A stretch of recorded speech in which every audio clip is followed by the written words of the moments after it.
Yeah, it's really interesting here in the picnic area.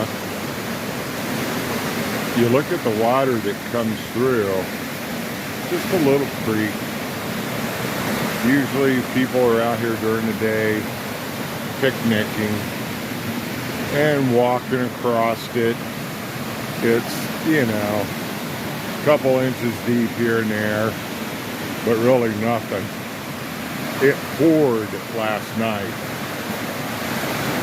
And this little creek is literally turned into a river. Beautiful. It's about 7:30 in the morning. But like I said, normally we would come by here and not much water, just barely running.